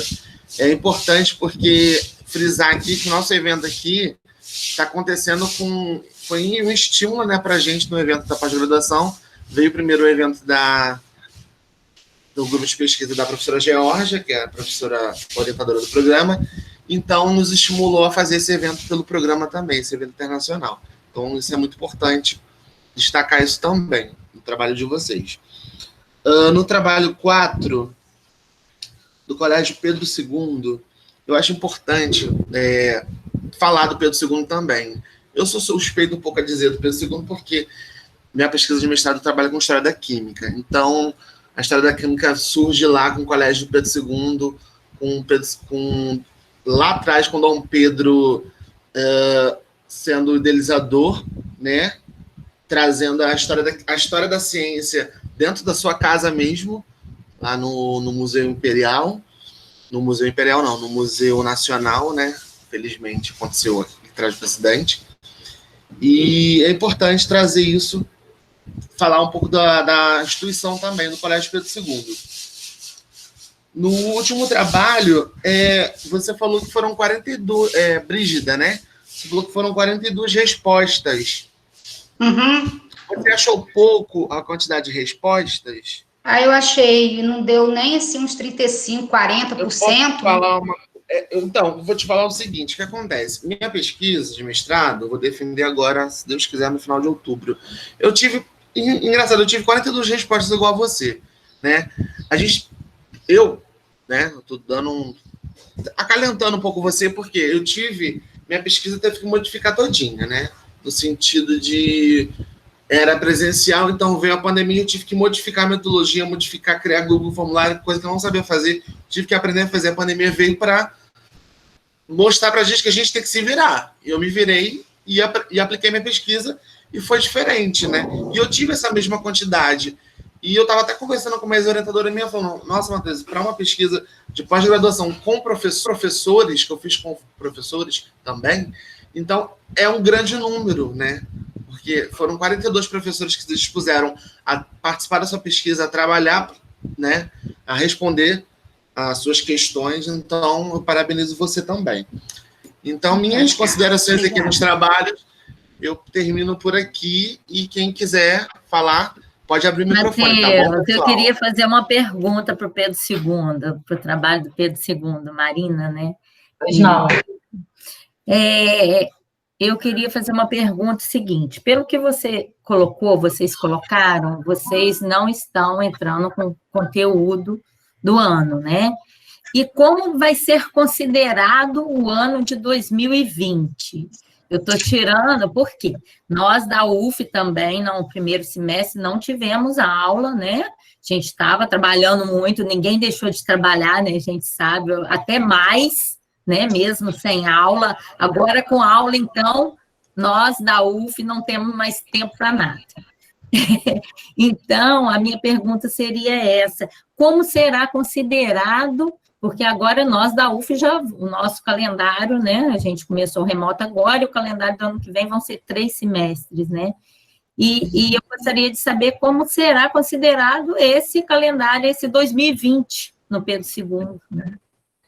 Então, isso aí é uma discussão, né, não tem nada, assim, não tem nada definido 100% ainda. Olha, ainda tem muitas discussões, até nós estamos lá dentro da instituição, a gente fica perdido. Mas, a princípio, o que vão fazer, se assim, tudo der certo, né, resumir 2 anos letivos em 1. Então, assim, seria como cada ano letivo correspondesse a um semestre no ano que vem. Isso está até de acordo com uma diretriz do MEC, se eu não me engano, que o reitor colocou uma portaria falando. Inclusive, quando a gente submeteu o trabalho, ainda nem tinha essa portaria do reitor fazendo essa definição, né? Então, por exemplo, agora, para o ensino médio, os alunos concluintes, não só do ensino médio, como do ProEja, do ensino técnico também, porque o Pedro II oferece educação técnica, essas atividades vão contabilizar como carga horária. Por enquanto, para os demais estudantes, não. Eu acredito até que em algum momento vai chegar essa discussão e vai ter essa pressão de contabilização de carga horária, mas por enquanto não. Por enquanto o que se tem é que vão ser 2 anos letivos em 2021. É o que a gente tem de informação. Mas eu acredito que isso vai mudar ainda, que vai ter contabilização de carga horária esse ano, sim, pelo que a gente acompanha das discussões. Mas nada formal por enquanto. Para complementar a Cá. Não sei se ela está ouvindo. Então, acho que é isso. Ela está ali, Karina. Quer falar alguma coisa? Estão me ouvindo? Estamos. Basicamente o que Marina falou, né? A nossa preocupação sempre é que todas as crianças, que seja um ensino de caráter democrático, e que todas as crianças tenham um acesso, como é que eu vou dizer, justo, né? Não sei se a palavra é essa. Nós temos alunos incluídos, né? Temos o NAPNE, que trabalha diretamente, efetivamente, com as crianças com necessidades especiais, né? Portadoras de deficiências. Então, assim, é isso. Né, como é que a gente vai contemplar? Então, parece, tudo indica, o reitor já colocou, né, que serão 2 anos em 1, mas o martelo não foi batido ainda. Né, e está todo mundo assim, seguro, porque o Pedro II faz greve da conta, né? Então, assim, vamos dar conta, seja sábado. Eu acho que a Marina não falou, né, mas vai ter aquele ensino híbrido. Então, a quantidade de atividades remotas e a criança fazendo em casa, né, de apoio, a gente vai ter um aumento, né, de atividade para poder compensar. Então, é isso. Mas a gente tem que lembrar, não sei se vocês assistiram minha palestra, que o ensino híbrido não é mandar exercício para casa e fazer moncada em casa. É todo um trabalho, uma metodologia que nós, como educadores, não podemos, nem que eles mudem o nome, coloquem outro nome, mas o ensino híbrido, já na ciência, já está caracterizado, né? Eu falei isso na minha fala segunda-feira, e eu faço esse apelo mesmo aos professores que as pessoas utilizam os termos. Eu estou falando com vocês, porque, gente, é tudo muito novo. Eu até estava falando para muita gente que eu sou pesquisadora há anos nessa área, e o que eu estou trabalhando esse ano, lendo, pesquisando e tudo mudando, e as ideias surgindo, né, que eu falo assim, surgiu uma ideia de pesquisa, né, porque às vezes as pessoas querem até fazer um projeto para fazer um mestrado, e não tem ideia, né, eu falei, gente, esse ano, para os professores, é muita ideia, Então, tem muita coisa. Então, a gente tem que ter esse cuidado quando se for ensino híbrido, porque às vezes a pessoa não é da área, não estou falando vocês, né? Porque vocês estão fazendo, estudando, assistindo webinar, então eu acredito, né, que vocês saibam. Então, a gente, às vezes, um diretor, ele não está dentro toda essa onda, e ele fala, vou fazer ensino híbrido, né? Sem a característica, a metodologia verdadeira do ensino híbrido. Então, uma mistura de ensino, atividades remotas com ensino presencial, né? Como na verdade, o conceito é esse. Só que por trás desse conceito existe toda uma metodologia, né? E a gente tem que trabalhar essa metodologia. É isso. Obrigada, tá, gente? Agradeço. Pessoal, mais alguém quer falar? Sobe o microfone, a câmera também. Matheus, eu acho que a Margarida colocou o que queria falar. Não sei se ela está aí. Ela colocou lá no chat.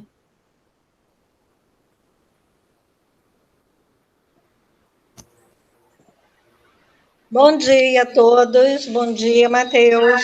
Bom dia, Margarida. Para quem não me conhece, eu sou professora do INFES. Meu nome é Margarida e já coloquei aí meus parabéns a todos os apresentadores. E eu tenho um desafio nesse semestre, tal como vocês estão tendo com, né, nós todos, né? Mas eu acho que eu assumi um desafio muito desafiador. Eu sou professora de pesquisa e prática de ensino, assumi o desafio de estar com 3 turmas de PPE, uma da física, uma da computação e outra da matemática. E eu gostei muito do trabalho de vocês.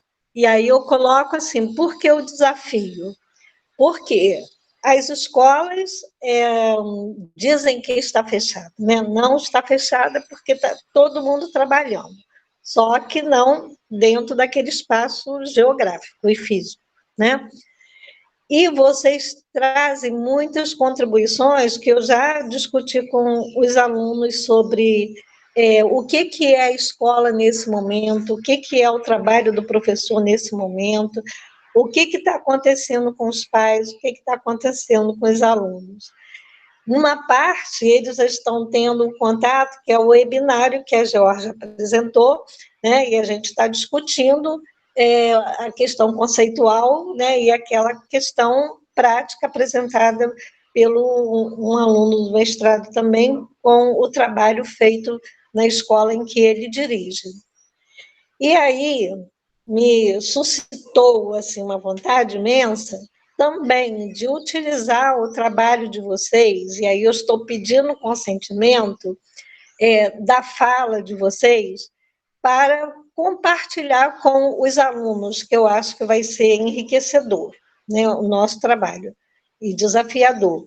E também, se a gente pode estabelecer um diálogo um dia, marcar com um de vocês, para que a gente possa trazer mais esse sentimento do que é ser o professor nesse tempo de pandemia, porque é muito angustiante, né, inclusive para nós, e a gente vê pessoas falando como isso fosse uma coisa simples, que o professor pudesse dar conta, como eu assisti ontem um evento da OAB do Espírito Santo, onde os advogados, né, trabalhistas e tal, no fundo, estão dizendo tudo é possível, né?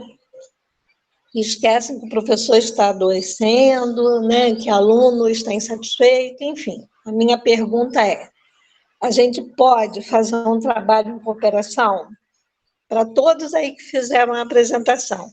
E parabéns, fiquei muito feliz em ver que a educação não para, né? Que a gente tem responsabilidade, que a gente faz pesquisa, que a gente está a fim de ultrapassar essa barreira tão difícil que eu não sei quando que acaba, né? Nós não sabemos. Obrigada.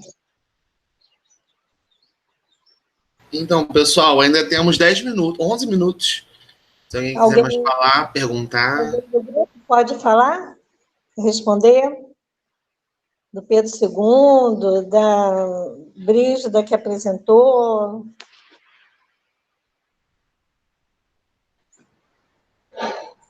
Oi, você quer fazer uma pergunta? Não, eu fiz a pergunta a vocês, do consentimento de utilizar... Sim, não, pensei que vai ser outra pergunta, sim, com certeza. Vou deixar meu e-mail aqui no chat, e aí, meu e-mail e meu WhatsApp, e aí a gente pode entrar em contato. Agradeço imensamente, Brígida. Pode ser. Se você quiser deixar o seu contato aqui também, que a gente troca super interessante, porque aí a gente já até aproveita, né, o trabalho, alonga mais, tem mais, assim, debates, isso é muito bom, Margarida. Obrigada, fico muito feliz com a cooperação. Coloquei contato aqui. Ok, um beijo, obrigada. Pessoal... Pode mandar também no WhatsApp, eu não ligo não. Pessoal, alguém tem mais alguma pergunta? Para a gente dar início aos encerramentos dessa sala.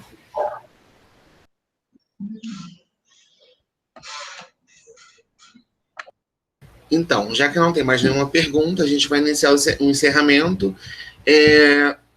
Eu coloquei lá, não sei se vocês viram no chat, a lista de presença.